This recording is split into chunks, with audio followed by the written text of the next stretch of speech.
Shalom, saudara yang dikasihi oleh Tuhan. Kembali kita bertemu di dalam pemberitaan firman Tuhan. Kali ini kita akan membahas firman Tuhan, hati yang siap untuk ditempa. Di dalam firman Tuhan, Yoel 3 ayat 10 bahwa tempalah mata bajakmu menjadi pisau. Dan kita melihat bahwa firman Tuhan ini dalam kehidupan kita mengarah kepada masa-masa saat ini dengan sikap menyikapi kita dengan kondisi yang sangat sulit dan sukar. Bahkan di dalam Matius 24 ayat 22 mengatakan bahwa waktu akan dipersingkat, dan kalau tidak dipersingkat maka tidak akan ada yang selamat. Dan karena orang-orang pilihan waktu ini dipersingkat, dan kita melihat bahwa hal-hal ini terjadi di dalam kehidupan kita saat-saat ini. Waktu cepat berlalu karena waktu ini dipersingkat. Itu sebabnya mari kita sebagai orang percaya miliki hati yang siap untuk ditempa, hati yang siap untuk dijadikan untuk oleh Tuhan sebagai suatu kondisi keadaan yang siap.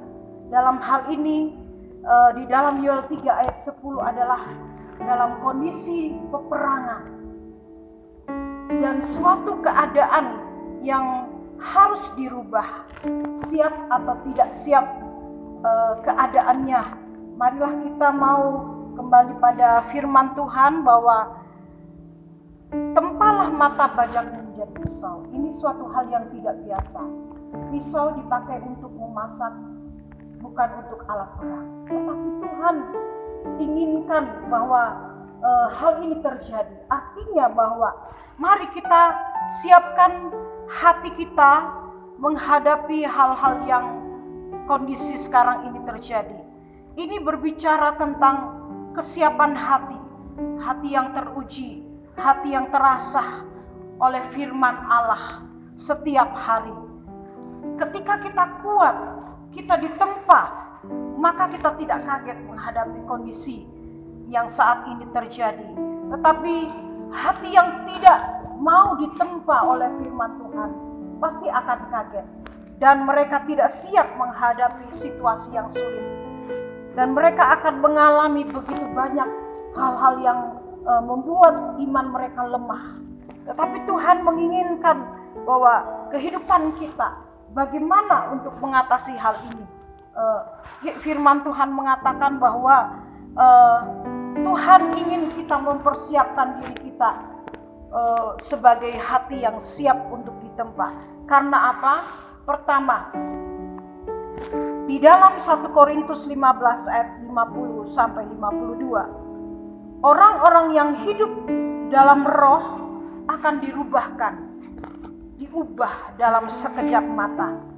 Orang-orang yang hidup dalam firman dan Roh Kudus, mereka akan diubahkan dan diangkat bersama dengan Tuhan. Tapi kita melihat di sini bahwa ketika hidup kita saat ini diberikan kesempatan, mari kita hidup dalam firman dan Roh Kudus. Karena dengan ketulusan hati, hidup kudus, tidak menurut duniawi ini, maka kehidupan kita akan diubah menjadi gereja Tuhan yang sempurna dan menjadi mempelainya Tuhan yang siap bersanding bersama-sama dengan Tuhan. Dan yang kedua adalah dalam 1 Petrus 4 ayat 1 dan 2, yaitu suatu keadaan di mana orang-orang yang tidak siap atau gereja Tuhan yang tidak siap, mereka akan masuk di dalam masa penderitaan antikris. Artinya bahwa di dalam 1 Petrus 4 ayat 1 dan 2 ini kita mempersenjatai diri dengan pikiran bahwa orang percaya harus menderita penderitaan badani, menjadi martir bagi Tuhan. Dan ini ditentukan oleh Tuhan. Semua itu berdasarkan penentuan daripada Tuhan. Kita sendiri tidak pernah tahu.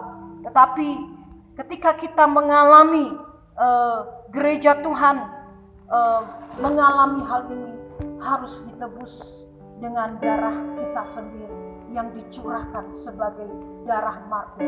Kita melihat contoh-contoh dalam Alkitab seperti Sadrak, Mesak, dan Abednego. Mereka dimasukkan ke dalam dapur api, tetapi imannya teguh di dalam Tuhan. Kata-kata yang sangat menarik bahwa ditolong atau tidak ditolong oleh Tuhan, dia tetap percaya kepada Tuhan yang hidup. Jadi inilah yang dimaksudkan penderitaan badani. Kita siap secara pikiran sebagai orang percaya, kita menderita di dalam penderitaan ini. Dan itu sebabnya mari, apapun tantangan di akhir zaman ini, membawa kita untuk kita dipersiapkan, baik dalam hati kita memiliki iman yang teguh. Selama masih ada waktu, mari kita hidup dalam pengajaran-pengajaran yang benar.